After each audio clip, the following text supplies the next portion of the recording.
때가 돼서 보게 되면 이렇게 이렇게 좀 관심 있게 보는 TV 프로 가운데 하나가 그 TVN인가 JTBC인가 정확히 모르겠는데 그 말하는 대로라고 하는 프로그램이 있어요. 그래서 짧은 시간 동안 이렇게 하는 불특정 다수의 사람들 미리 예고되고 광고된 게 아니라 거리에서나 특정한 장소에서 사람들을 모아서 이렇게 짧게 자기 이야기를 하는 이렇게 릴레이 그런 어떤 강연을 해가는 그런 프로그램인데 언젠가 그 만화를 그리는 한 친구가 이 삶의 어떤 슬럼프에 대한 이야기를 이렇게 하면서 그런 이야기를 하더라고요. 자신이 이 만화를 그리다가 어느 날 이렇게 슬럼프에 빠져서 이제 그것을 이겨낸 그런 이야기들을 쭉 나누다가 한 가지 인상 깊었던 것 중에 하나는 자신이 그린 만화를 어떤 친구가 그 만화를 읽고는 인생의 절망 가운데 있던 한 친구가 새로운 인생의 희망을 발견하고 절망과 좌절 속에서 새로운 희망으로 인생을 전환해서 이 삶을 다시 이 죽음의 문턱에서 다시 돌이켜서 살게 되었다는 그런 이야기를 자기가 전해 듣고는 내가 쓰는 이 만화를 통해서 사람들이 저렇게 회복될 수 있고 절망 가운데 있는 한 친구가 소망을 가질 수 있다면 내가 이 만화를 오늘도 내가 그리고 해야 될 이유가 있다. 자신이 이 일에 인생을 드리고 삶을 드려야 되는 그 이유를 자신이 여러 가지 과정을 이렇게 거쳐가면서 그 계기를 통해서 그것을 그런 어떤 목적을 갖게 되었다라는 이야기를 하면서 슬럼프에 대한 여러 가지 이야기를 이렇게 어떻게 극복해가는지 그런 이야기들을 쭉 나눴는데요. 그 만나를 읽다가 우리가 교회에서 쓰는 표현으로 바꾸면 은혜를 받은 거죠. 그래서 죽음의 문턱에 든 사람이 소망으로 인생이 변화되어진 거잖아요. 때로는 그 음악 프로그램을 이렇게 보면 그 음악을 이렇게 노래를 하는 그 노래를 듣다가 거기에 있는 청중들이 눈물을 흘리기도 하고 여러 가지 회상 속에 젖어들기도 하고 때로는 굉장히 열광적인 반응을 하기도 하는 것을 볼 수도 있어요. 또 그걸 다른 말로 이야기하면 은혜를 받았다라고 표현을 또 혹시 할 수 있을런지 모르겠어요. 신앙의 공동체 안에서 우리가 하나님께로 은혜를 받았다라고 하는 것, 특별히 말씀을 듣고 또는 예배를 통해서 우리가 은혜를 받았다라고 하는 차원이 그 만화책을 읽다가 누군가가 삶의 소망을 발견하고 죽음의 문턱에서 삶을 돌이킨 것하고 그 대중가요의 노래를 듣다가 마음에 감동이 돼서 눈물을 흘리기도 하고 뭔가 새로운 결심을 하게도 되는 그것과 오늘 신앙 안에서 우리가 말씀을 통해서 말씀하셔서 은혜를 받는다는 것과 어떤 차이가 있는 것일까? 만약 그것이 별반 다른 의미가 없는 거라면 우리는 굳이 이 강단에서 성경의 이야기만 설교만을 굳이 할 필요는 없을 수도 있어요. 얼마든지 다른 이야기를 할 수도 있을 거예요. 어쩌면 오늘 본문 속에서 보면 33절에 이런 말씀이 나와요. 사도들이 큰 권능으로 주 예수의 부활을 증언하니 무리가 큰 은혜를 받아. 사도들이 부활의 복음을 증거했을 때 거기에 모여있던 수많은 사람들이 아주 큰 은혜를 받았다라고 이야기합니다. 어쩌면 이것이 모든 목회자, 특히 모든 설교자들이 하나님 앞에서 갖는 소원일 거예요. 내가 하나님의 말씀을 증언할 때 사람들에게 큰 은혜가 임하기를 원하는. 그런데 그 큰 은혜를 사람들이 받는다라고 말할 때 그 속에서 마음속에 그리는 그림, 내가 하나님께 말씀을 사모하고 내가 예배를 드리기 원한다고 주 앞에 서서 그 속에서 내가 하나님께 은혜를 받는다고 기대할 때 내가 그때의 내 가슴 속에 그리는 은혜의 모습은 어떤 모습일까? 은혜라는 것이 감동이라는 말로 그냥 바꿀 수 있고 치환될 수 있는 말이라면 그것은 설교가 아니어도 말씀이 아니어도 성령의 역사가 존재하지 않아도 우리가 감동받을 수 있는 일들은 얼마든지 있어요. 감동을 받고 뭔가를 감격하고 그래서 내가 그 순간 조금 감정적으로 어떤 기쁨을 좀 누리게 되어지고 어떤 감정적인 카타르시스를 이렇게 해방감이나 이런 자유로움을 경험하는 것, 그것이 우리가 예배 가운데에서 기대하는 은혜의 모습이고 특별히 말씀을 통해서 우리가 듣게 원하는 기대하는 은혜의 모습이라면 그것은 예배가 아니어도 아주 탁월한 스피커들이 하는 그런 강연을 들어도 뭐 세바시의 세상을 바꾼 이 그 15분 동안 짧은 그 이야기들을 통해서 많은 사람들이 이야기를 통해서 오히려 훨씬 더 도전을 받고 영향을 받을 때가 있어요. 내가 어느 날 방송에서 이렇게 그런 강연하는 것들 뭐 유튜브나 테드에 나온 그런 강연을 듣다가도 참 믿는 사람이 아닌데도 불구하고 어떻게 저렇게 감동적인 이야기를 할 수 있을까? 그런 어떤 도전, 그 짧은 시간, 이 40분 설교하는 거 어떻게든 줄여보려고 애를 쓰는데 이게 잘 안 되는데 어떻게 저 15분 가지고 때로는 5분을 가지고 사람들의 가슴을 울리는 저런 이야기를 던질 수 있을까? 물론 이제 위로는 받죠. 나도 평생에 몇 번 하라 그러면 15분, 5분 할 수 있는데 같은 청중을 대상으로 매주 그것도 일주일에 몇 번씩 한다 그러면 이게 쉽지 않다는 것을 그 사람도 세워놓으면 알 수 있을 텐데 그렇게 위로를 받긴 하지만 새로운 도전을 받게 되고 여러 가지 생각을 하게 되세요. 과연 우리가 예배를 통해서 기대하는 게 무엇일까요? 언젠가 제 친구가 오래전 자신이 대학 시절에 했던 경험했던 한 경험을 페이스북에 회상하면서 써놓은 글 언젠가 한번 소개해도 한 적이 있는 것 같은데 아주 경배찬양 집회에 어떻게 그냥 이렇게 끌려서 선배의 손에 이끌려서 갔는데 너무너무나 사람들이 그 찬양하고 하면서 열정적으로 찬양하고 옆에서 보면 감동은 다 받는 것처럼 두 손을 들고 뭐 때로는 눈물을 흘리기도 하고 그 어떤 너무너무나 감동적인 그런 열광의 동안이와 같은 모습을 찬양 속에서 경험을 했는데 그러고 났는데 끝나고 나서 나가는데 그 버스를 타는데 아비규환이 돼서 서로 버스를 타려고 그냥 그 사람들이 그렇게 조금 전에 그 감동을 받던 그 청중들이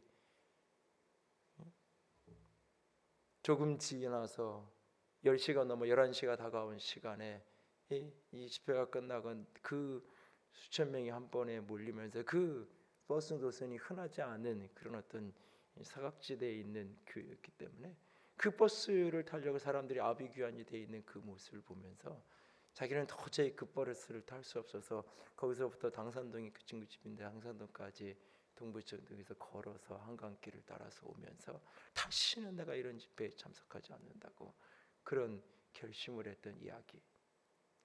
우리가 은혜 받고 감동받는다는 것, 예배를 통해서 은혜를 받는다는 것, 하나님의 성령께서 역사하셔서 은혜를 받는다는 것, 말씀을 통해 은혜를 받는다는 것, 그 안에 분명히 어떤 감동이라는 요소, 감정적인 고향이라는 요소가 분명히 있는 게 맞아요. 그러나 그것이 전부라면 굳이 교회가 아니어도 스님의 이야기를 들으면서도 스님의 글을 읽으면서도 얼마든지 도전을 받고 감동을 받아요. 교회 안에서 들리는 찬양이 아니라 유해지의 찬양을 들으면서도 마음의 평안함을 느끼고 대부분의 태교 음악을 서점에 가서 사면 태교 음악의 10개 중에 9개는 유해지 음악이에요. 유해지 음악을 들으면서도 마음의 평안함을 느끼고 자유함을 느껴요. 그래서 우리가 아는 찬양 중에서도 잘못 고르면 그게 유해지의 영향을 받은 찬양들이 사실은 찬양이 아닌데 찬양인 것처럼 속아서 교회 안에서 불려지는 곡들이 때로 있기도 해요. 그러니까 사실은 그렇게 우리가 감동을 받는 것이 은혜의 전부라면 마음에 뭔가 위안을 얻고 마음에 조금 평안을 얻는 게 우리가 기대하는 은혜의 전부라면 우리는 굳이 이곳에 오지 않아도 돼요.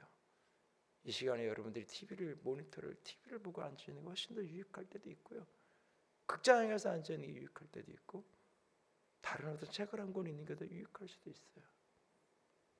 우리가 그 모든 것들을 뒤로 하고 더 내가 은혜 받았다고 더 감동받을 수 있는 많은 것들을 뒤로 하고 우리가 예배당에 모이고 하나님의 말씀 앞에 서서 말씀을 듣기 원하고 그 말씀 속에서, 우리의 예배 속에서 하늘로부터 오는 은혜, 하나님의 성령이 우리에게 부어주시는 그 은혜를 우리가 기대한다.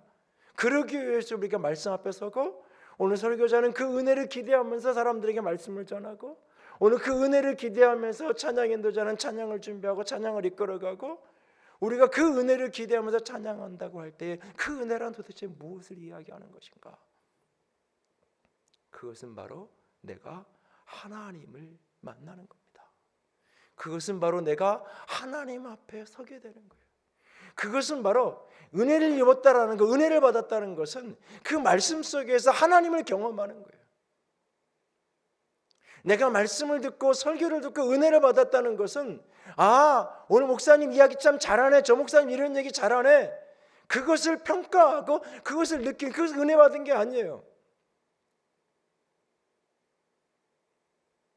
TV 채널 속에 수많은 설교자들이 설교를 해요. 그걸 들으면서 이 목사님은 이런 장점이 있고 이런 장점이 있고, 제가 한동안 TV 설교만을 들으면서 고민을 한 적이 있어요. 어떤 한 목사님, 용인에 있는 어떤 교회 목사님 설교를 들으면서 도대체 어떻게 저렇게 설교를 하는데도 저렇게 사람들이 모일까? 그 비법을 좀 찾으려고 내가 몇 주를 내가 설교를 들은 적이 있는데 잘 모르겠더라고요, 사실은. 근데 어쨌든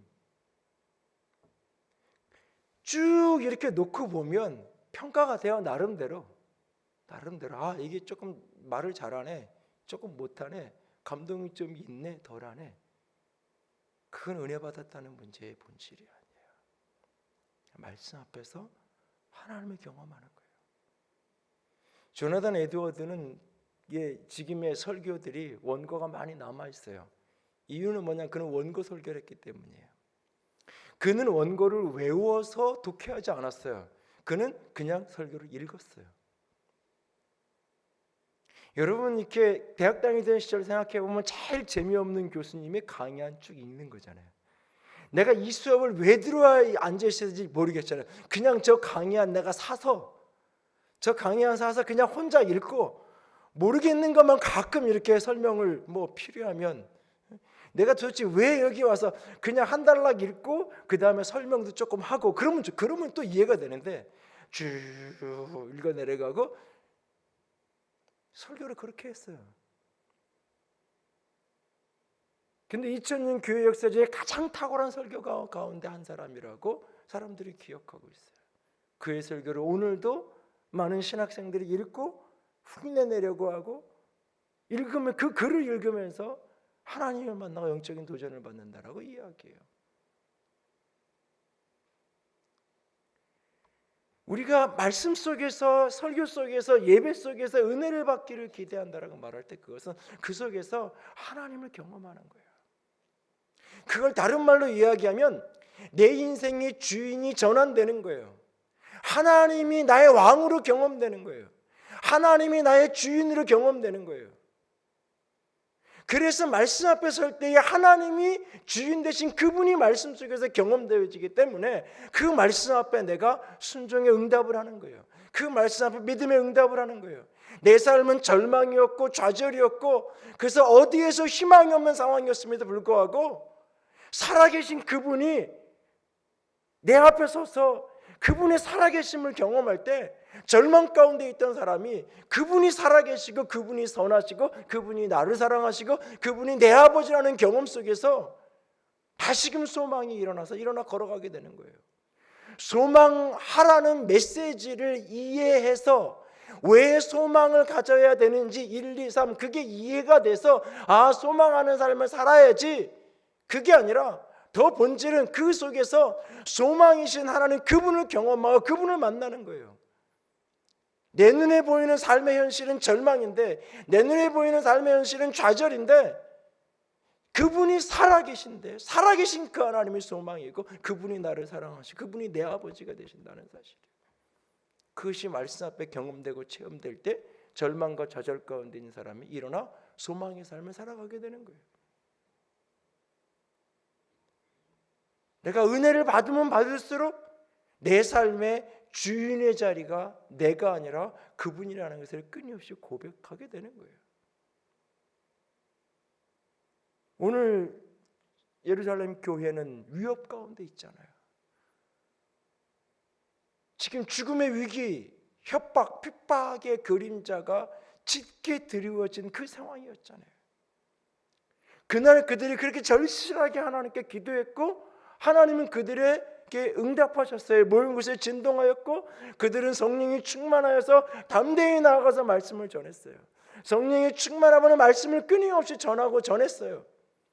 예수의 부활을 증거했어요. 예수가 살아계신 분이라고 증거했어요. 그 복음을 들은 사람들에게 나타난 대표적인 변화 가운데 하나가 뭐냐면 땅이 있는 사람, 밭이 있는 사람, 집이 있는 사람 그것을 파는 거예요. 그래가지고 그것을 함께 나누는 거예요. 사도행전 2장에 나왔던 그 유무상통하는 모습이 나타나게 되는 거예요. 그래서 오늘 본문에 보면 34절에 그 중에 가난한 사람이 없으니라고 말하고 있어요. 그 중에 가난한 사람이 없었다고 이야기하고 있어요. 그것을 모두가 나누게 되었다는 이야기예요. 이게 무슨 얘기냐면 하나님께서 너 집 있지 밭 팔아가지고 가지고 와. 그래서 다 같이 나눠라고 하나님이 그렇게 말을 해서 내가 거기에 따라서 사람들이 이렇게 했다. 이 원시 공산사회라고 표현하는 사유재산이 없이 모든 것이 같이 그렇게 공평하게 나누는 필요를 따라서 모든 것을 같이 이렇게 나누는 그런 공동체가 주님이 원하신 이상적인 공동체였고 그 이상을 이루기 위해서 초대교회 성도가 이렇게 했다. 그런 의미가 아니에요.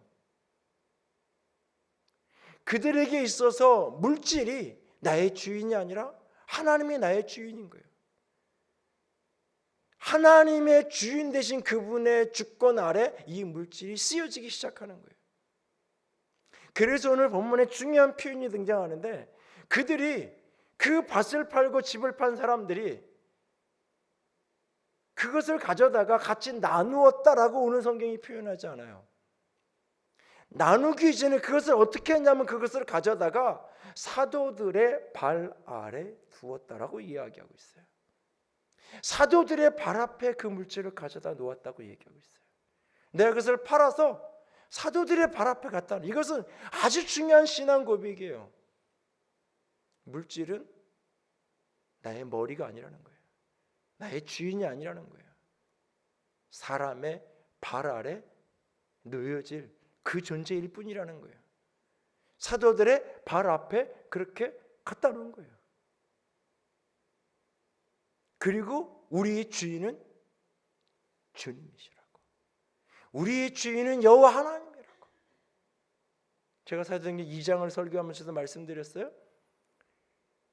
교회가 자기 재산을 갖지 않고 다 나누는 것, 이것은 사도행전 2장과 4장에만 나타나는 독특한 형태예요. 모든 교회에게 서신서나 모든 교회나 모든 성도들에게 다 이걸 요구하는 게 아니에요. 단순하게 물질을 가져다가 그렇게 같이 모든 것을 사유재산 없이 필요를 따라 나눠야 된다. 그것이 이 본문이 우리에게 가르쳐주고 싶은 핵심이 아니라는 거예요. 핵심은 뭐냐? 삶의 주인이 돈이라고 이야기하는 세상 속에서 삶의 주인이 예수 그리스도라는 것이 경험되는 거예요. 살아계신 그분이 주인인 것을 고백하며 살아가는 거예요. 이 물질이라는 것이 확장이 되면 내 명예가, 성공이 그 어떤 것도 나에게 머리가 되지 않는 거예요. 나의 주인의 자리가 내 발 아래 놓여지게 되는 거예요. 하나님의 권세 아래, 하나님의 주권 아래 그 모든 것이 놓여지는 거예요. 은혜를 받으면 내가 인생의 주인의 자리에서 내려와서 그분이 주인이 돼서 나를 다스려가기 시작하는 거예요. 오늘날 우리 사회의 비극은 교회도 마찬가지고 신앙이다. 오늘날 위기의 핵심 중에 하나는 주인의 자리에 주인이 앉아있지 않고 마땅히 발 아래에 놓여져야 될 존재들이 주인의 자리에 놓여 있는 거예요.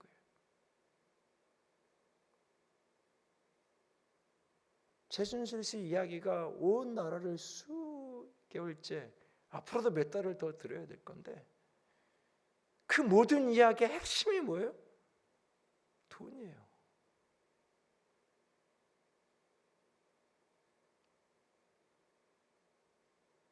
그는 강남의 대표적인 교회에 10여 년을 계속 신앙생활을 하던 사람이에요. 그와 연관되어진 인맥이라고 언급되어지는 대부분이 다 크리스천들이에요. 뭐 칠공주니 뭐 이렇게 나오는 사람들, 인물들 다.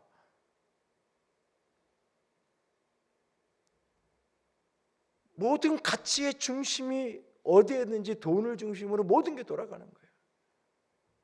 그 극단적인 형태의 모습을 우리가 지금 들여다보고 있는 거예요. 사실은 오직 돈의 가치에 따라서 모든 것을 움직여가고 있는 그 모습. 어찌 보면 그것은 우리들의 자화상이에요. 나에게 그럴 만한 권세가 없고 나에게 그럴 만한 힘이 없고 나에게 그럴 만한 기회가 없었기에 하지 않았을 뿐이런지 몰라요. 어쩌면 사실은 오늘날 오직 나의 성공, 나의 물질적인 부 그것이 주인이 돼서 그것을 위해서라면 어떤 것도 다 버릴 수 있는 거예요. 어떤 것도 다 포기할 수 있는 거예요. 인간관계의 핵심이 내가 물질의 유익을 얼마나 얻을 수 있느냐 없느냐. 이것이 모든 관계의 핵심 중심을 차지하잖아요. 사람의 존중, 사람의 가치보다 돈으로 모든 것들을 환산해서 이해하잖아요. 돈으로 보상하면 되고 돈으로 해결하면 되는 걸로. 이런 시대를 살아가는 그리스도인이 말씀 앞에 서게 되어지고 하나님 앞에 서게 된다라고 말할 때 끊임없이 하나님 앞에 서서 깨닫는 게 뭐냐면 이 모든 것들은 하나님이 잠시 나에게 위탁하고 맡긴 것일 뿐이에요. 나에게 가지고 있으라고 주신 적이 없어요. 어떻게 써야 될지를 주님은 고민하라고 말씀하시는 거예요. 어떻게 써야 될지 그것이 내 주인이 아니에요. 오늘 교회 공동체 안에 예루살렘 공동체 안에 특별히 이 예루살렘 공동체는 지금 그 오순절을 지키기 위해 절기를 위해 찾아온 많은 사람들이 모여있는 그 공동체였어요. 원래 예루살렘 안에 지역은 대략적으로 보면 6만여 명이 당시의 인구 대략적인 그 예루살렘의 정착민이라고 이야기해요.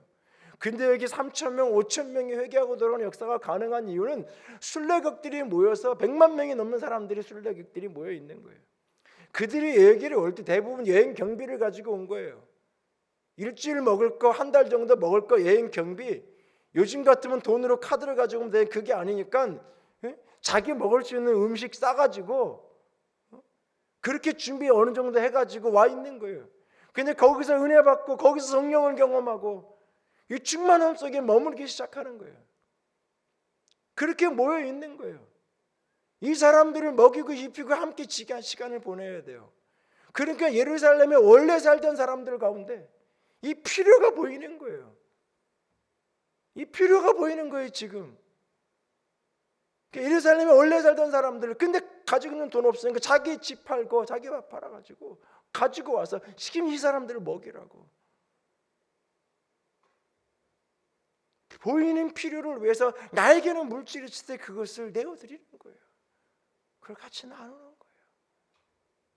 다음 주에 다루겠지만 뒤에 등장하는 아나니아 삽비라의 비극이 뭐예요? 그들에게 하는 이야기 중에 하나가 뭐냐면 네가 그 밭을 그대로 갖고 있을 때도 네 거고 그걸 팔아서 현금했을 때도 네 거다.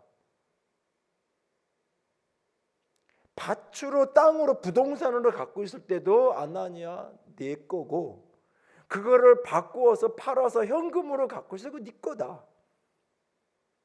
네 거니까 그거 가지고 네가 그거를 전부를 드리든지 반을 드리든지 3분의 1을 드리든지 드리지 않든지 그건 내 선택에 있다라고 말하는 거예요. 하나님에 대한 신앙 고백 속에 하나님의 주권을 인정하는 믿음의 고백 속에서 하나님의 필요를 보고 하나님 주인 되신 그분이 주신 감동과 인도하심에 순종함으로 걸어가는 여정이 아니라 바나바가 저렇게 드리고 사람들에게 칭찬받고 인정받으니까 나도 이 교회에서 이 정도 위치 정도는 되니까 이 정도는 해야지. 막상 팔아놓고 보니까 불안하고 두렵고 염려가 되고 동기가 다른 거예요. 중심이 다른 거예요. 출발이 다른 거예요. 물질을 내어놓고 있지만 그는 물질을 내어놓고 명예를 얻기 원했고, 물질을 내어놓고 칭찬을 얻기 위해서 그렇게 한 거예요. 주를 위해서 주님의 주권을 인정함으로 그렇게 한 게 아니라,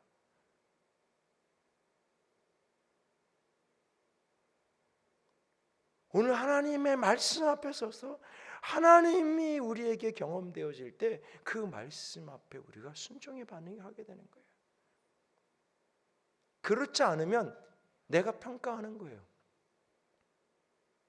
내 마음에 참 좋아, 끄떡끄떡, 그걸로 끝인 거예요. 그냥. 그리고 내가 보기에 저건 동의가 돼, 공감이 돼, 그러면 내가 할 수 있는 거예요. 내가 보기에 공감이 안 되면 나는 저거 할 수 없는 거예요. 그것을 내가 참 동의하게 되었어, 내가 나에게 참 맞는 공감하는 이야기를 오늘 목사님이 하셨어, 그게 은혜 받은 게 아니에요. 가장 부정적인 사례에 은혜 받았다고 교인들이 이야기하는 사례가 그거예요. 자기가 원하는 이야기를 해줄 때. 어제 성경 공부하는데 한 분이 그러더라고요. 질문하는데 꿈을 꾸는데 자기가 꿈 꾸면 이렇게 인터넷에서 찾는데 그 해석을 쫙 찾는데요. 언제까지 찾냐면 그걸 긍정적으로 해석해 줄 때까지, 그런 사례가 나올 때까지 찾는데요. 그래서 꿈꾸고 그 사례를 이렇게 써서 이렇게 비슷한 걸 찾아 검색을 해보니까 부정적으로 나오는 거예요. 그러면 계속 뒤진대요. 이걸 긍정적으로 해석할 이야기를 들을 때까지. 그래서 긍정적인 해석을 발견하면 그걸 이제 붙들고, 그래서 그래도 되는 거냐고, 그걸 지금 목사한테 묻고 있냐고 그러면 이제 했는데, 듣고 싶은 이야기를 해주니까, 내가 원하는 이야기를 해주니까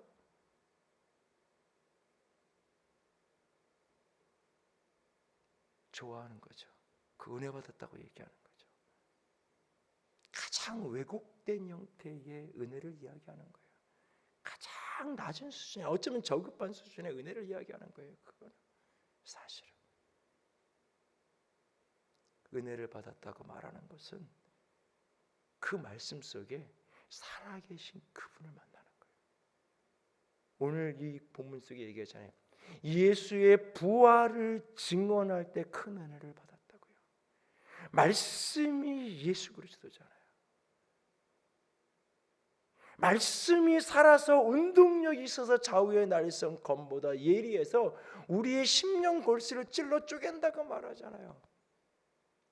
내가 말씀을 쪼개는 게 아니에요.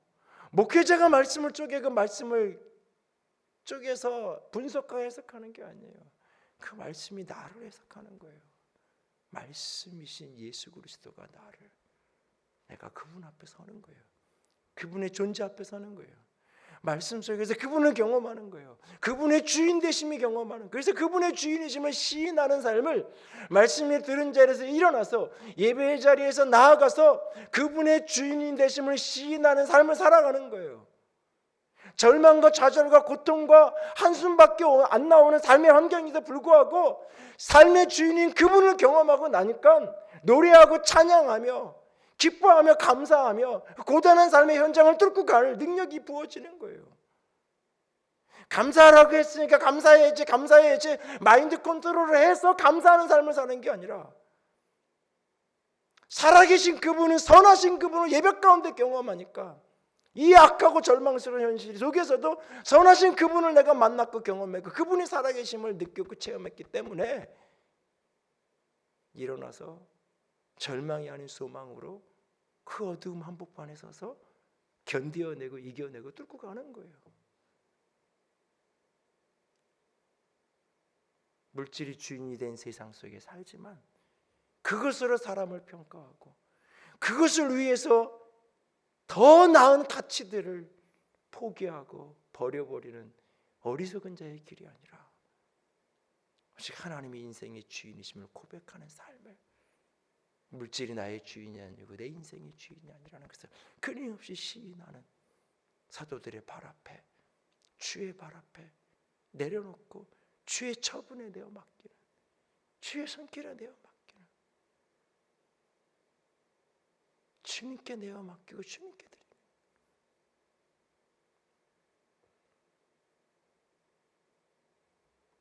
그래서 교회는 이사회 하는 게 아니잖아요.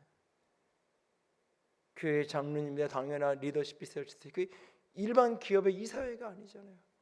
지분을 많이 가진 사람들이 많은 이 권세를 가지고 많은 이야기를 하는 자리가 아니잖아요. 그래서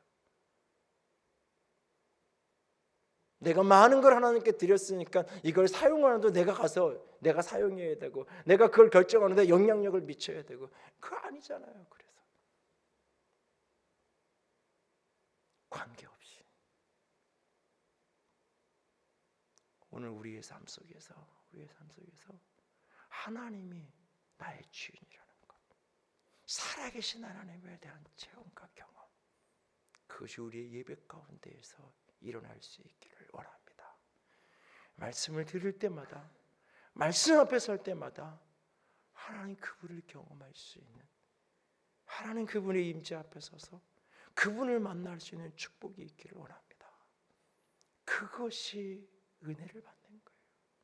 그것이 은혜를 받는 거예요. 그래서 세상에서 이야기하는 좋은 강연을 듣고 좋은 영화를 보고 감동적인 이야기를 듣고 멋진 음악을 들으면서 누리는 감동과는 전혀 다른 차원의 은혜가 여기에 있는 거예요. 그래서 그 모든 것을 때로는 뒤로 하고 그것을 버리면서까지도 내가 말씀 앞에 예배의 자리에 와서 엎드리고 서는 거예요. 이곳에 주의 임재가 있고 이곳에 주께서 말씀하시고 이곳에 주의 영이 운행하고 계시기 때문에 오늘 그 은혜가 그 축복이 우리 가운데 있기를 원합니다. 오늘 내 안에 우리 안에 그 은혜가 지속되어지기를 끊임없이 기도하고 또 사모하며 나아갈 수 있는 저 여러분이 될 수 있기를 원합니다. 오늘 그런 소망과 그런 갈망 속에 함께 걸어갈 수 있는 우리 모두가 될 수 있기를 주님의 이름으로 부탁을 드립니다. 기도합니다. 큰 은혜를 받아 사도들의 발 앞에 두매 그들이 각 사람의 필요를 따라 나누어 줍니다. 하나님 내게 은혜를 부어 주시옵소서. 하나님의 실존 앞에서는 하나님의 나타나심 앞에서는 우리가 되게 하여 주시옵소서. 말씀이 살아 움직이는 생명으로 경험되게 하여 주시옵소서. 그래서 주님의 발 앞에 내 물질도 내 명예도 내 욕심도 내 모든 인간관계도 다 그 발 앞에 내려놓을 줄 아는, 그리고 주님이 주관자 돼서 이끌어가는 그런 인생을 살아갈 수 있도록 하나님 나를 은혜에 사로잡힌 인생으로 붙들어 주시옵소서. 우리 교회를 은혜가 머무는 그 공동체로 사로잡아 주시옵소서. 같이 기도합니다. 사랑의 하나님, 영광의 하나님, 주님만을 찬양합니다. 주의 빛 가운데, 주의 영광 가운데, 주의 사랑 가운데 서서 나아가기를 소망합니다. 아버지, 내 안에, 우리 안에 넘치는 은혜가 맛보아지기를 원합니다. 넘치는 은혜가 경험되어지기를 원합니다. 아버지의 은혜가 없을 때에는 물질이 나의 주인이었습니다. 은혜가 없을 때에는 아버지 내 원함이 나의 주인이었습니다.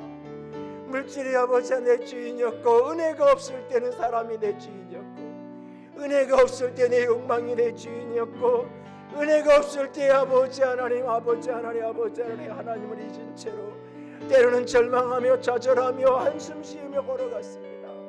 그러나 그 은혜가 나를 일으켜 세울 줄을 믿습니다. 주님, 그 은혜로 나를 사로잡아 주시옵소서. 은혜의 말씀이, 은혜의 생명이, 은혜의 능력이 나를 붙들고 나아갈 수 있기를 원합니다. 예 주님, 주의 생명 가운데, 예 주님, 주의 능력 가운데, 예 주님, 주의 영광과 아름다움과 소망과 사랑 가운데 주님 우리를 붙들어 주시옵소서. 주님, 나를 붙들어 주시옵소서. 주님의 생명의 능력으로, 생명의 거룩함으로 주님 가득 주여 우리를 붙들어 주시옵소서. 주님, 우리를 붙들어 주시옵소서. 당신의 능력 가운데 나를 붙들어 주시옵소서.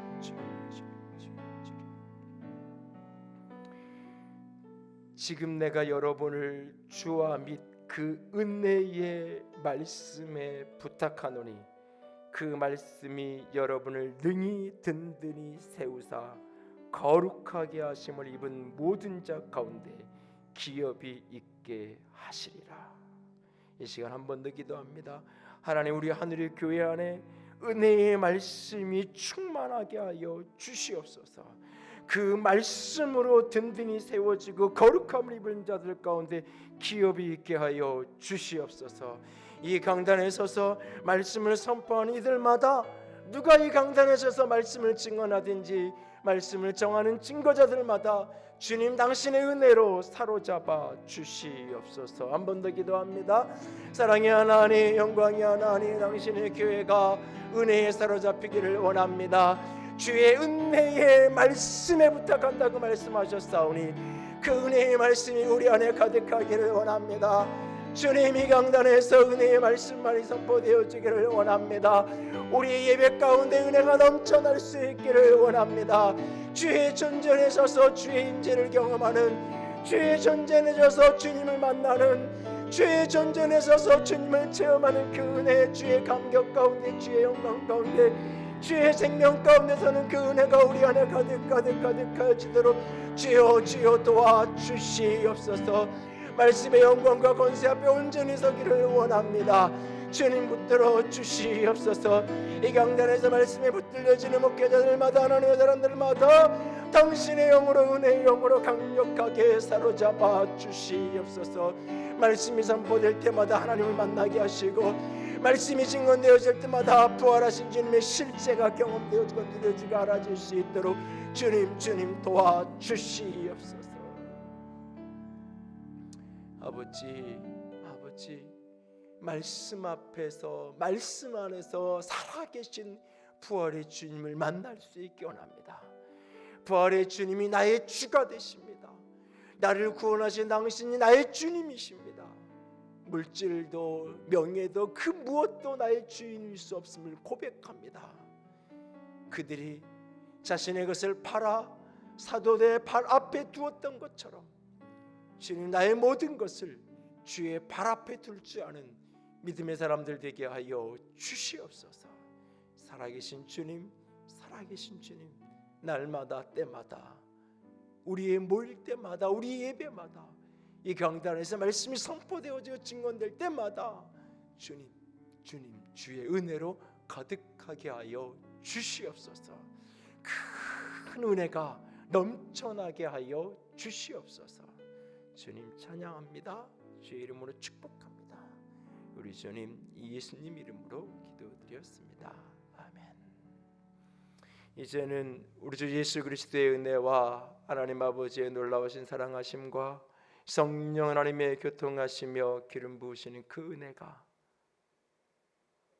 오늘도 주의 말씀 앞에 서서 주께서 부으시는 은혜 가운데 머물기를 소원하는 모든 이들 위에 이제로부터 영원토록 함께 있을지어다. 아멘.